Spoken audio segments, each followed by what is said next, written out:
muchas gracias por la invitación antes que nada. Bueno, pues pensando en el tema de mi charla,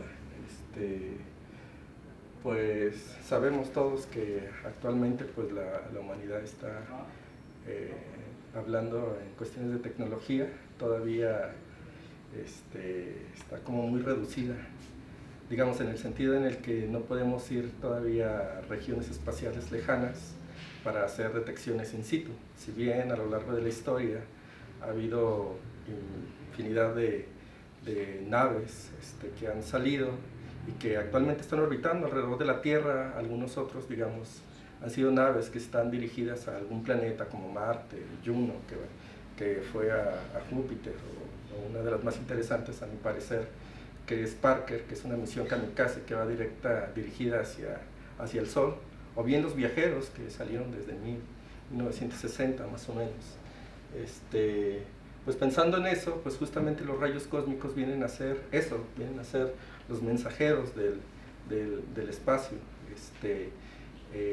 Estos rayos cósmicos o estas partículas provienen de afuera del espacio, fuera del sistema solar, etcétera.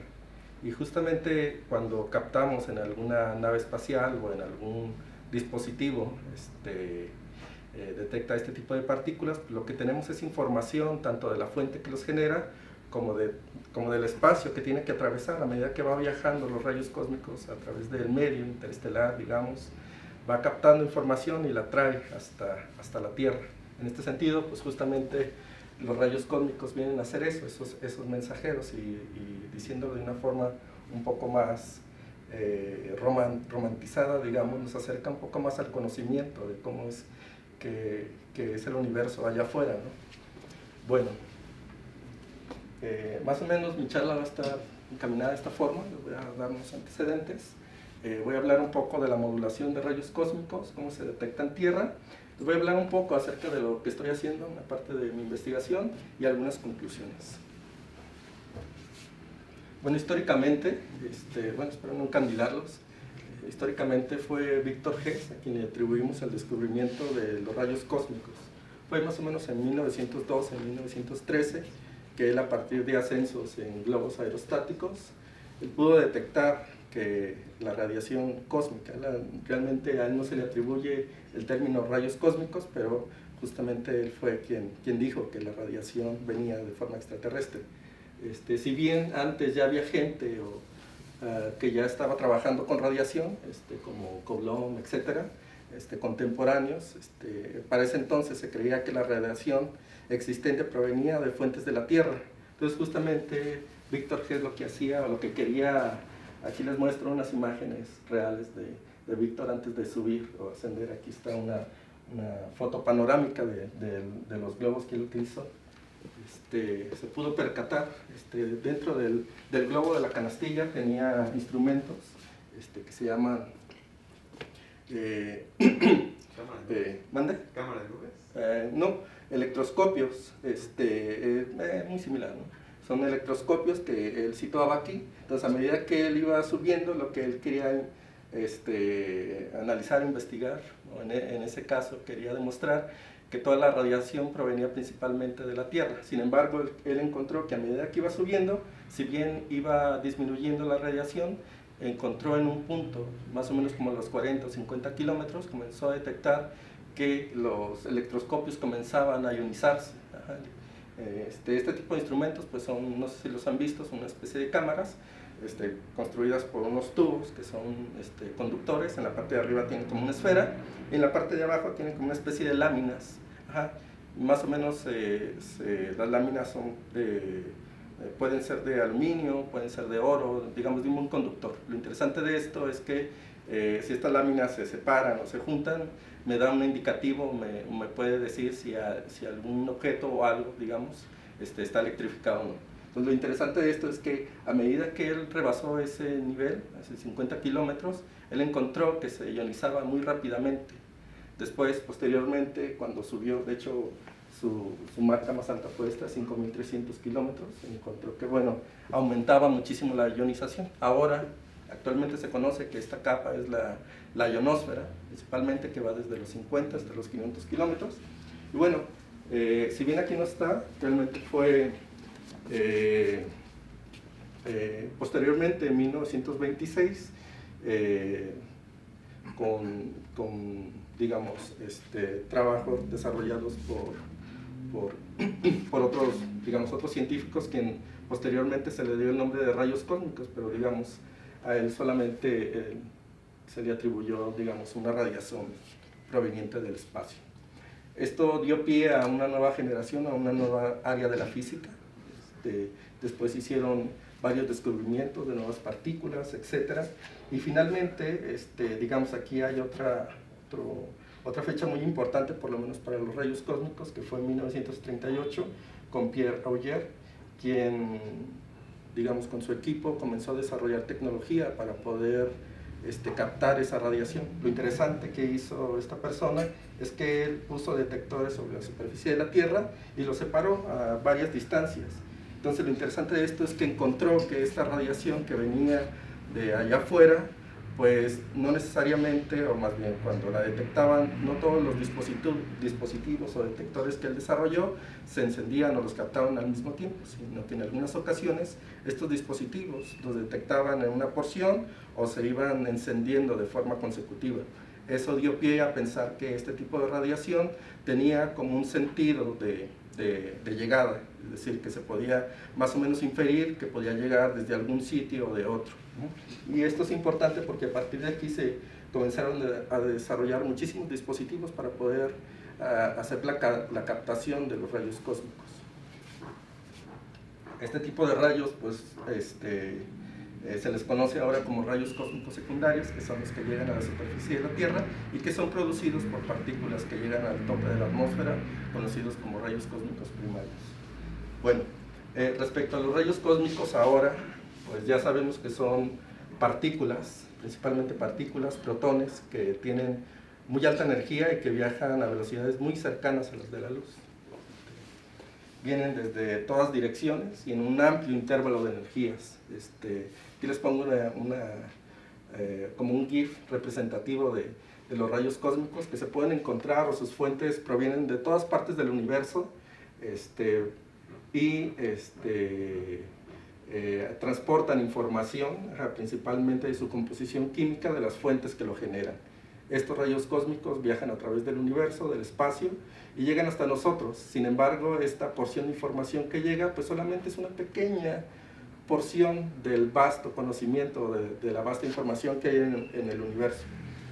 Pues bien, los rayos cósmicos están constituidos principalmente por protones, ahora sabemos eso. Otra fracción está constituido por helio y de núcleos más pesados. Históricamente, cualquier cosa proveniente de fuera de la Tierra se consideraba como rayos cósmicos. Ahora se puede hacer toda una clasificación y, de hecho, dependiendo de su fuente y de su energía, hay una clasificación. Los más comunes son estos, los rayos cósmicos solares, pues como su nombre lo indica, son rayos cósmicos que se generan en el Sol, debido a que el Sol es una estrella dinámica y que justamente tiene este campo magnético asociado, etc. Ahorita, más adelante voy a hablar acerca de estos. Bueno, la siguiente clasificación son los rayos cósmicos galácticos. Esto, como su nombre lo indica, principalmente vienen del centro de la galaxia, o sus fuentes también están asociadas a supernova. La siguiente clasificación son los rayos cósmicos extragalácticos, son los rayos cósmicos de mayor energía, que pueden llegar a tener del orden de 10 a la 20 electronvolts. Son muy energéticos y provienen de fuera de la galaxia, de algún cúmulo de galaxias o de alguna fuente lejana. Aún no se sabe a ciencia cierta todas las fuentes que me generan rayos cósmicos extragalácticos, pero lo que sí sabemos es que principalmente vienen de centros de galaxias. Hay una subclasificación que se llama rayos cósmicos anómalos. Aquí les pongo una representación más o menos de cómo es que se ve nuestro sistema solar. Algunos rayos cósmicos que vienen de alguna fuente lejana chocan en lo que se conoce como choque de proa o bow shock. Estos rayos cósmicos de muy baja energía se anclan aquí en esta parte de la heliosfera. Entonces comienzan a girar alrededor del campo magnético, que está aquí un poco distorsionado. Eventualmente, si este tipo de partículas adquiere algún tipo de energía, pues lo que puede suceder es que la partícula o se sale del sistema solar o entra hacia el sistema solar y eventualmente podría llegar a la Tierra. Estos se conocen como rayos cósmicos anómalos, que eventualmente adquieren energía por choque o por algún tipo de proceso físico. Pues bien, aquí les muestro una gráfica. Ha habido durante la historia algunas naves que han podido orbitar y captar flujos. Es el flujo de rayos cósmicos respecto a la energía. Es metros sobre estéreo radian por gigaelectronvolts por segundo. Y aquí tenemos energía en electronvolts. Entonces, se fijan, el flujo de rayos cósmicos más abundantes está del orden de 10 a la 8 hasta 10 a la 15, más o menos sería el flujo máximo. Este flujo máximo está asociado a los rayos cósmicos galácticos, que van del orden de 10 a la 8 hasta 10 a la 15, se puede considerar como rayos cósmicos galácticos. Y lo interesante de este tipo de partículas es que, si bien son abundantes, aún así, si se fijan, tenemos del orden de una partícula por metro cuadrado por segundo, nos llegan al tope de la atmósfera.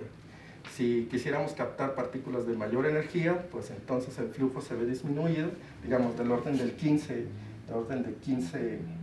10 a la 15 electronvolts, pues ya el flujo de partículas se ve disminuido abruptamente y tendríamos del orden de una partícula por metro cuadrado por año, y así sucesivamente. Si me voy a partículas con mayor energía, pues ya voy a encontrar una partícula por año, y así sucesivamente. Entonces, partículas muy energéticas es muy difícil captarlas, pero partículas con menor energía es un poco más simple. Entonces, por eso el sentido del estudio de los rayos cósmicos galácticos, si bien son más abundantes, tiene sentido el hecho de que sea así, debido a que vienen principalmente del centro de nuestra galaxia o de objetos que están dentro de nuestra galaxia. Como dato adicional, pues se fijan, aquí está el CERN. Esto es, digamos, el hombre ha podido acelerar partículas del orden de teras, ¿no? Esto es la máxima aceleración que ha podido hacer de forma artificial. Entonces, si quisiéramos nosotros generar partículas de este orden, que son las menos abundantes o estas menos abundantes, todavía nos falta mucho para poder llegar a ese punto. Muy bien. Bueno, pues el problema es que los rayos cósmicos, si bien vienen de todas partes y en un amplio intervalo de energías y llegan a la Tierra desde todas direcciones, el problema es que cuando llegan a la Tierra, o más bien tienen que atravesar todo el medio interplanetario. El problema es que no es un espacio vacío, sino que está modulado por campo magnético y viento solar. Lo interesante del viento solar es que es un gas, es un plasma altamente conductor, y debido a sus características, pues lo que sucede es que hay diferencias de presiones. Debido a la diferencia de presión entre la corona solar y el medio interplanetario, lo que sucede es que la corona comienza a expandirse. Debido a que es un plasma altamente conductor, arrastra consigo el campo magnético del Sol hacia afuera de forma radial. Sin embargo, debido a que el Sol está rotando, pues entonces las líneas de campo comienzan a deformarse de esta forma. Es más o menos como un símil. No se han visto los aspersores de agua que riegan el césped, y que al mismo tiempo que riegan el césped están girando. Entonces, más o menos es un símil lo que sucede con el Sol. Tenemos las líneas de campo, y debido a que se están expandiendo de forma radial y que el Sol está girando al mismo tiempo, pues las líneas de campo se ven deformadas. Y me genera, esto se llama expansión coronal, me genera un tipo de espiral. Esto se conoce como espiral de Parker o espiral de Arquímedes. Aquí les muestro una gráfica, bueno, una figura representativa de cómo, así, en el punto A es donde estaría situada la Tierra. Si nosotros vemos el Sol de frente, las líneas de campo se ven deformadas debido a la rotación del Sol, y el viento solar está saliendo, ¿no?, hacia acá. Entonces, el ángulo que tenemos de las líneas de campo y la Tierra es más o menos como de 45 grados. Entonces, para que un evento solar nos llegue a la Tierra, pues necesariamente debería de estar situada en uno de los flancos del Sol para que sigan esta curvatura y nos pueda llegar a la Tierra. Si tenemos eventos que se generan frente a la Tierra, pues es algo poco probable que nos llegue, a menos que tenga muchísima energía. Entonces es muy importante cuando uno comienza a hacer estudios respecto a eso, porque si bien podemos ver de frente los fenómenos, seguramente debido a que son partículas cargadas que se propagan a través de los campos magnéticos, pues seguramente no nos van a llegar a nosotros si son de frente, más bien los que están por los flancos. El otro problema, o digamos la otra cosa interesante, es que el Sol tiene una actividad, se le conoce como actividad solar, y tiene una ciclicidad de 11 años. Aquí les pongo un esquema muy representativo de ese ciclo de 11 años. Si bien lo más representativo del Sol son sus manchas, en realidad de forma histórica sabemos que la ciclicidad del Sol está en términos de las manchas solares. Cuando tenemos muchas manchas solares, se dice que tenemos mucha actividad de Sol y viceversa.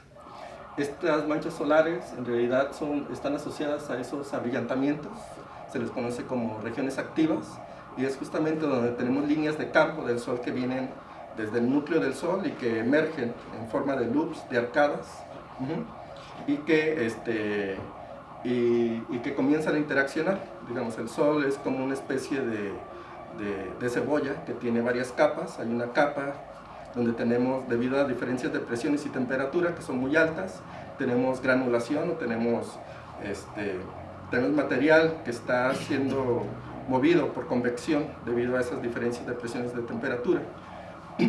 Y debido a que el Sol también tiene una rotación diferencial, es decir, que el ecuador gira más rápido que los polos, pues entonces las líneas de campo comienzan a deformarse o a girar alrededor del Sol. Entonces se forman esos loops, esas arcadas, y estos abrillantamientos están asociados con esas manchas solares, y en realidad son líneas de campo que emergen del Sol. Lo interesante del Sol es que también esta ciclicidad en realidad tiene que ver con máximos y mínimos. Hay partes de ese ciclo en el cual el Sol se dice que está en mínima actividad, y hay partes del Sol que se dice que estamos en máxima actividad. Y esto está asociado justamente con estos abrillantamientos. En periodos de mínima actividad, el Sol está más o menos estable, digamos, finalmente es una estrella dinámica. Si lo alcanzan a ver, es más o menos estable, si bien tiene algunas regiones oscuras. Estos se llaman hoyos coronales, pero lo interesante es esto. Es una imagen hecha a partir de la misión Ulises, que fue más o menos en los 90s, y podemos ver todo el ciclo de actividad solar desde 92, 90s hasta el 2010, 2011. Si se fijan en esta primera gráfica, está representado el mínimo de actividad solar, que sería esa parte donde tenemos el Sol más o menos quieto, y aquí lo interesante es que sí podemos alcanzar a ver. Entonces este es el Sol. Estas líneas que están aquí me representan la velocidad del viento solar, que es más, a lo mejor ustedes no lo alcanzan a ver, pero aquí más o menos dice que son como 700 kilómetros por segundo la velocidad del viento solar. Esta es una región de transición entre la polaridad del Sol. Esta sería la parte positiva, la parte negativa, y es más o menos verlo, ¿no? Más o menos se alcanza a ver que si hay una polaridad bien definida. El color me dice la polaridad, y las líneas que están aquí me dicen la velocidad. Entonces aquí tengo velocidades altas, velocidades un poco más bajas. Esto se conoce como hoja neutra de corriente, y es justamente esa región de transición. Pero lo interesante es que podemos definir bien que hay una polaridad del Sol.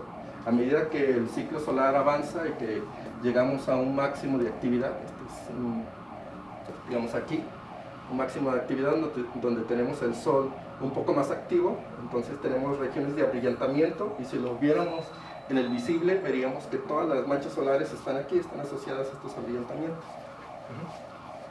Déjenme ver si lo puedo poner. Sí, se está moviendo. Entonces aquí tenemos el Sol, estas son regiones de abrillantamiento, aquí tenemos los loops. Entonces lo interesante es que estos comienzan a interaccionar. Entonces a medida que avanza el ciclo solar, vamos a ver que el Sol ya no se comporta como si fuera un dipolo, sino que comienza a formarse como si fuera un multipolo. Entonces ya no es tan fácil ver si ya no es tan fácil ver esas polaridades. Si se fijan, ya tengo combinación de colores, ¿no? Eso quiere decir que tengo por todos lados regiones donde tengo loops o donde tengo secciones positivas y negativas, por decirlo de alguna forma. Pues ya es un poco complicado. Aquí estaríamos en un máximo de actividad solar. Y aquí nuevamente, después de que llega a un máximo de actividad solar, el Sol nuevamente comienza a detenerse y vuelve a tener un periodo de mínima actividad solar. Lo interesante también de esto, de este ciclo de actividad solar, es que el Sol tiene una rotación en su campo magnético. Si bien al inicio del ciclo podemos definir bien un positivo y un negativo, cuando termina el ciclo solar, se fijan, hubo una rotación del campo magnético. Después de 22 años, este es un ciclo de 11 años, después de 22 años se vuelve a hacer la rotación y tenemos un ciclo completo. ¿Qué más? Ok. Entonces aquí les muestro una gráfica de las manchas solares, la cantidad de manchas solares registradas en ese periodo y cómo va variando a medida que va cambiando o se va moviendo en ese ciclo de actividad solar.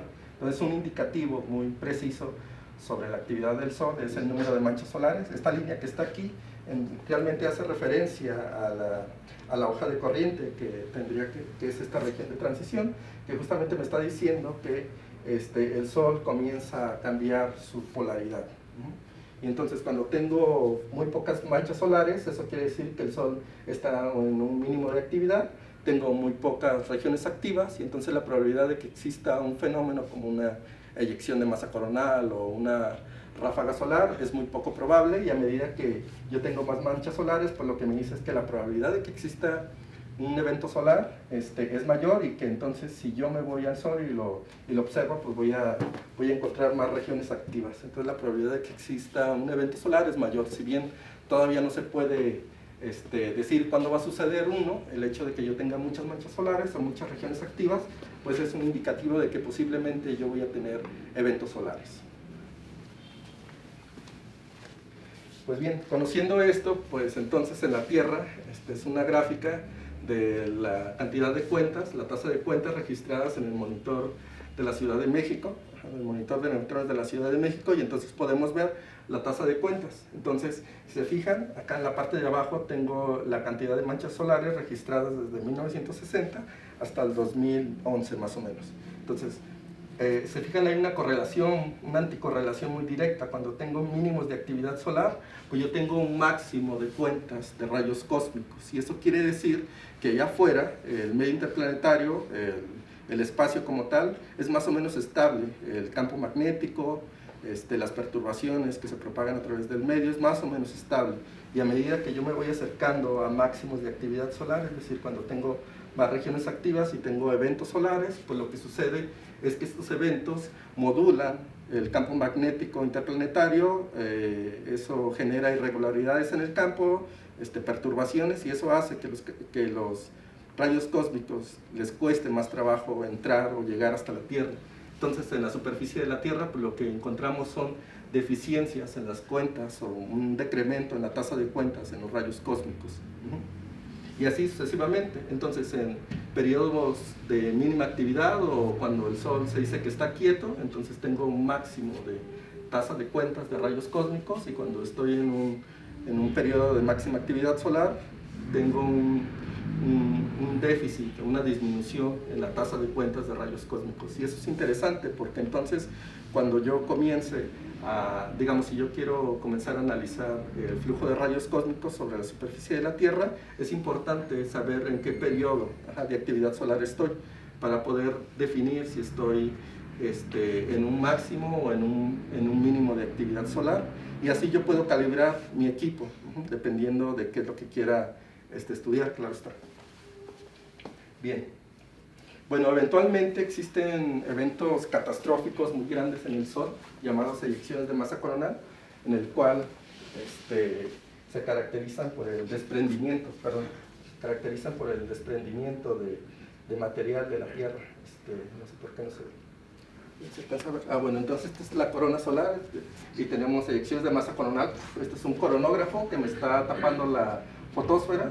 Entonces tenemos reconexión magnética, y lo que sucede es que se desprende material de la corona y viaja o o es expulsado hacia el medio interplanetario. Eventualmente este tipo de estructuras pues pueden viajar a través del medio interplanetario y bueno, en realidad estos son burbujas enormes que se van propagando, y a medida que se van propagando por el medio interplanetario, estas van creciendo y pueden llegar a tener el orden de hasta media unidad astronómica. Entonces, se fijan, estos son regiones muy grandes. Si yo quisiera comparar el tamaño de estas estructuras con la Tierra, pues entonces yo aquí debería poner un grano de arena. Así son muy grandes. Lo interesante de esto pues, es que es plasma que se va propagando a través del medio interplanetario, y que a medida que se va propagando pues también arrastra con él líneas de campo magnético consigo. Entonces todas las partículas que vienen de allá, de todos lados del universo, todos los rayos cósmicos, pues se ven modulados por estas estructuras que están compuestas por campos magnéticos altamente perturbados. Bueno, estos son los loops, y nuevamente la eyección. Bien, este es un esquema representativo de una eyección de masa coronal. Lo interesante, este es uno de tantos, es un tipo croissant. Digamos, hay otros teóricos que describen las eyecciones de otra forma, pero esta es la más acertada, es decir, que tenemos una estructura tipo croissant, un cuernito, que se propaga a través del medio interplanetario y que consigo se lleva las líneas de campo, el campo magnético. A medida que se propaga, pues justamente debido a la diferencia de velocidades y de presión, de hecho, una de las características del plasma es que estos plasmas, por tener diferentes características, no se pueden mezclar, y lo que sucede es que por diferencias de velocidades y de presión, pues las líneas de campo propias o pristinas, digamos, del viento solar se ven deformadas, altamente deformadas. Y debido a esa diferencia de velocidades, pues lo que se genera es un choque, esto se conoce como choque de proa, y los rayos cósmicos cuando llegan desde todas partes, imagínense que esto es en 3D, una burbuja, llegan al choque y ya esta estructura no los deja pasar libremente. Entonces en la Tierra pues lo que vemos son disminuciones abruptas. Estas disminuciones abruptas se conocen como decrecimientos formos, y es básicamente lo que me dedico a estudiar. Son decrecimientos abruptos en la tasa de cuentas de rayos cósmicos, de detectores de neutrones. Entonces en cuestiones de minutos hay decrecimientos en la tasa de cuentas de alrededor de entre el 5 y el 10% de la tasa de cuentas, en un periodo muy pequeño que puede ser desde minutos hasta un par de horas. Después de esa abrupta caída, después tarda varios días en recuperarse la tasa de cuentas, y esto está asociado a estructuras de tipo eyecciones de masa coronal, que están caracterizadas básicamente por este patrón. Tienen esta estructura o perfil. Tienen alta densidad, tienen una temperatura muy alta, sus velocidades pueden llegar a ser del orden de 700 más o menos kilómetros por segundo, cuando la velocidad promedio a una unidad astronómica del viento solar es de 200 más o menos kilómetros por segundo.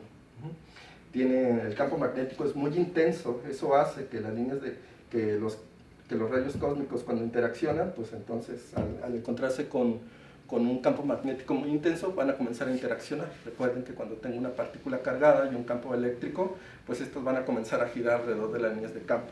Y debido a que tengo aquí un campo magnético muy deformado, pues los rayos cósmicos se quedan anclados aquí. Y a medida que esto se está propagando hacia el medio interestelar o hacia afuera del sistema solar, pues entonces muy pocas partículas van a poder entrar. Solamente aquellas que tengan una energía suficiente van a poder atravesar esta estructura. Y es lo que vemos aquí. Si bien esto no llega a cero, es justamente porque tengo partículas o rayos cósmicos que llegan y que tienen la suficiente energía para poder llegar o para poder atravesar este tipo de estructuras. Pues bien, en Tierra, ¿qué es lo que hacemos? Pues tenemos detectores. El problema es, o más bien la situación es que ahí no acaba el tema.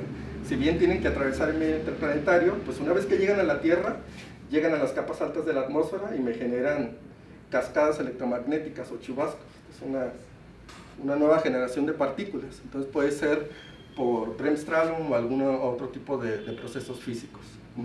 Entonces, lo que tenemos son una nueva emisión de partículas, esto se llaman cascadas electromagnéticas o H-showers, Principalmente se pueden clasificar de este tipo. Entonces, dependiendo de la partícula que llega al tope de la atmósfera, me puede generar o toda una gama de nuevas partículas, o dependiendo si la partícula es un protón o es un neutrón, me puede generar alguna de estas, digamos, secciones de la cascada. Puede ser la componente electrónica, muónica o hadrónica.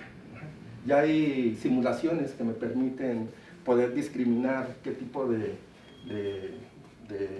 cascada es la que estoy observando y cuál es la partícula que me lo genera. En general, si tenemos una cascada muy colimada, pues lo que estamos analizando en teoría se supone que son partículas tipo protones. Si la cascada es muy recta, generalmente están asociadas a gamas y así sucesivamente, o de núcleos más pesados, ¿no? Si la cascada electromagnética es un poco más ancha. Y eso tiene que ver justamente con la idea de Pierre Auger, que les comentaba que él puso detectores separados por varios metros, y es justamente eso. Entonces, una de las características del observatorio Hubble es que está compuesto por tanques llenos de agua. Dentro de esa agua hay tubos fotomultiplicadores que detectan esta radiación, y están en un terreno muy grande, 300 metros, no me acuerdo muy bien cuál es la dimensión, pero son terrenos muy grandes. Entonces podemos determinar bien cuál es la anchura de estas cascadas. También una de las cosas que se pueden determinar es el máximo de las partículas, es decir, si bien una partícula primaria, ahora se conocen como partículas primarias, me puede generar una cascada, también podemos determinar cuándo va a ser su máximo de generación de partículas. Entonces, dependiendo de dónde es el máximo de la partícula primaria, o de la cascada electromagnética, entonces también podemos definir cuál es la partícula primaria que me lo generó, si me lo generó algún rayo gamma o si me lo generó alguna partícula, algún protón. Pues bien, en la Tierra hay toda por todo el planeta ya hay dispositivos especiales. Esta es la red mundial de monitores de neutrones. Entonces, digamos, destacar el que está en la Ciudad de México. Aquí posiblemente podríamos poner otro que estaría en Puebla. Este es el observatorio, el detector de neutrones que está en la Ciudad de México, Ciudad Universitaria. Es más o menos de este tipo, se fijan, está viejísimo. Esto es tecnología de la Segunda Guerra Mundial.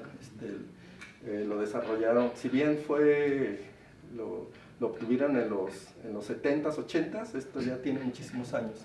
Pero está interesante porque todavía está en funcionamiento, o su principio de funcionamiento todavía es válido. Ahora la nueva tecnología es esta. El único problema de este tipo de detección es que son muy grandes y tienen que estar en edificios, ¿no? En lugares muy grandes. Entonces, lo interesante es que ahora ya hay detectores más pequeños, mini monitores de neutrones, que son de este tipo, con los que trabajaba, y esto, lo interesante es que ya los puedes mover. Estos no son movibles, estos se quedan ahí. Y este es el observatorio Hubble. Es otro tipo de observatorio. Son tanques llenos de agua ultra pura. Dentro de cada tanque hay tubos fotomultiplicadores, alrededor de 5, y se basan en el principio de luz Cherenkov. Y bueno, la luz Cherenkov se genera cuando una partícula, digamos, sobrepasa la velocidad de la luz en el medio. En este caso, el medio es el agua, y si sobrepasa la velocidad de la luz, en ese medio se genera un destello, nuevas partículas. Podríamos llamarlo partículas terciarias. Y lo que hacen es captar, si bien esto está en el volcán Sierra Negra en Puebla, está diseñado para captar rayos gamma, también se ha encontrado que también puede detectar eventos solares como eyecciones de masa coronal y también variaciones en la tasa de cuentas de rayos cósmicos. Y son muy importantes porque justamente, si bien hay toda una red de monitores, estos vienen a complementar, o más bien son complementarios. Aquí tenemos rayos gamma o partículas de muy alta energía, y estas son partículas, se detectan partículas de menor energía del orden de 10 a la 12, etc. Y aquí ya tenemos del orden de 10 a la 20, 10 a la 18, partículas con energías de 10 a la 18 electronvolts.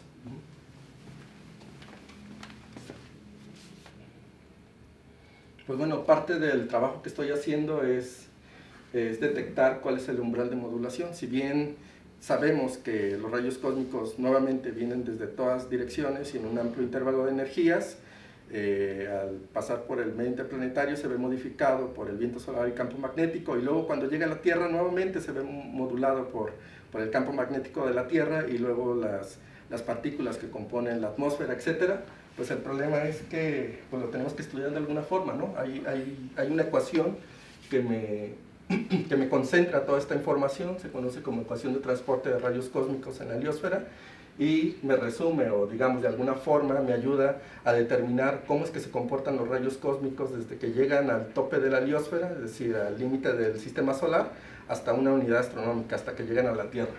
Esta ecuación es una ecuación de distribución que depende básicamente del tiempo, de la energía y de la posición en la cual está la partícula. También hay una parte de la ecuación, digamos, no me voy a explayar mucho en esto, pero la idea es que, digamos, hay una parte que me describe ciertos fenómenos por los cuales se ven modulados los rayos cósmicos, una parte convectiva, una parte debida a una desaceleración porque las partículas están cediendo energía, hay una parte debida a la difusión, y hay una parte de la ecuación que tiene que ver con fuentes o sumideros de partículas. Pero esta ecuación es interesante porque me describe todos los fenómenos o todas las cosas por las cuales se va a ver afectado el flujo de rayos cósmicos. ¿Qué más? Bueno, si bien es una ecuación muy grande, pues una de las cosas que estoy haciendo es intentar buscar soluciones más óptimas para eso. Hay una solución que se llama solución de ecuación de campo de fuerza. Nuevamente no voy a meter mucho detalle a la parte de la ecuación, pero el punto es que bajo ciertas consideraciones la ecuación se puede reducir mucho, y de hecho es interesante porque si bien se pueden hacer ciertas suposiciones, la ecuación sigue siendo válida. Digamos, una de las suposiciones más fuertes es que si suponemos que está en un estado estacionario, si no hay fuentes y si la cantidad de pérdida de momento, de energía de las partículas es insignificante, la puedo hacer muy pequeña, entonces puedo ir disminuyendo esta ecuación y hacerla un poco más sencilla. Entonces se fijan aquí, mi ecuación se vuelve aún más sencilla, ya la puedo, de hecho la puedo calcular, se convierte en una integral. Y lo interesante de esto es que cuando uno resuelve esta integral, pues se encuentra con un parámetro que se llama parámetro de campo de fuerza, es un coeficiente de modulación. Entonces, este coeficiente pues me ayuda mucho cuando uno está trabajando con monitores de neutrones, y esos monitores de la red mundial de monitores, no sé si se fijaron, los monitores están situados en varias latitudes, entonces no todos van a captar la misma cantidad de flujo de partículas, algunos van a captar diferente cantidad, y es justamente porque primeramente los monitores están situados en diferentes altitudes. Esto tiene que ver con algo llamado corte de rigidez, que tiene que ver con la energía de la partícula, es decir, no es lo mismo estar aquí en Guadalajara, que no recuerdo cuánto está, como más o menos 20 grados, ¿no? Un poco más o menos 20 grados sobre el Ecuador. No es lo mismo estar aquí en Guadalajara que estar, digamos, en Finlandia, en el monitor Oulu, que está en Finlandia. Entonces allá el corte de rigidez es muy pequeño comparado con el corte de rigidez de aquí de Guadalajara. Y eso tiene que ver con que allá es más fácil que partículas de menor energía sean captadas, y aquí necesitan que rayos cósmicos de mayor energía lleguen para poder ser captados. Entonces, una de las contribuciones o de lo que estoy haciendo es justamente a partir de la solución de la ecuación de transporte de rayos cósmicos se puede hacer todo un análisis de todos estos. Aquí a lo mejor ustedes no los alcanzan a ver, pero son cerca de 20 monitores de neutrones ubicados en todo el mundo, o todos los que me permitieron descargar datos, y entonces estoy analizando un decrecimiento Forbush. Si bien aquí se ve al contrario, si recuerdan, el decrecimiento Forbush era una disminución abrupta en la tasa de cuentas y después una recuperación. Aquí estoy analizando el coeficiente de modulación, lo estoy analizando para todos los monitores, y estoy analizando también cómo se comportan los rayos cósmicos. Entonces lo interesante de esto es que se puede hacer una reconstrucción del flujo de rayos cósmicos. Que la pregunta sería, ¿qué es lo que pasaría si yo no tuviera el medio interplanetario, si yo no tuviera la atmósfera? Pues entonces yo tendría un libre paso de rayos cósmicos. Y entonces a partir de esas preguntas uno puede hacer inferencias a partir de lo que se está viendo en la superficie de la Tierra, la inferencia de qué es la cantidad de flujo de rayos cósmicos allá en el límite del sistema solar, y se puede hacer una inferencia de cuál es la cantidad de energía que pierde cada rayo cósmico desde el tope de la heliosfera hasta llegar a la superficie de la Tierra. Entonces, una de las contribuciones es esta. Pudimos calcular, o más bien en uno de los trabajos he podido calcular el flujo de rayos cósmicos en el tope de la atmósfera a partir del flujo de rayos cósmicos del medio interestelar. Entonces, este es el flujo de rayos cósmicos en un evento de interés que fue un decrecimiento Forbus captado en junio del 2015, y lo vieron muchos monitores de neutrones. De hecho todos los vieron, y también lo vio el observatorio Hubble, y se pueden hacer cortes de energía, o se puede calcular la intensidad de energía de esas partículas para cualquier corte de energía, y se puede determinar para diferentes tipos de partículas, de hidrógeno, de helio, etc. Entonces es interesante porque entonces me da un panorama de cuál es la conformación de los rayos cósmicos. Si bien, si recuerdan, el nombre de la charla es los viajeros estelares, pues justamente lo que estamos buscando es que los rayos cósmicos me den información de la fuente que los genera, cuál es el mayor flujo de rayos cósmicos, cuál es su característica. Pues entonces la característica de los rayos cósmicos para ese caso fue mayormente de hidrógeno y luego de helio, y así es como se comportó ese flujo de rayos cósmicos debido a la presencia de una eyección de masa coronal. Y se hizo este trabajo también en varios periodos, cuando teníamos un mínimo de actividad solar, es decir, cuando tengo pocas perturbaciones allá afuera en el medio interplanetario, y cuando tengo un máximo de actividad solar, cuando tengo muchas perturbaciones en el medio interplanetario. Entonces se puede hacer una reconstrucción.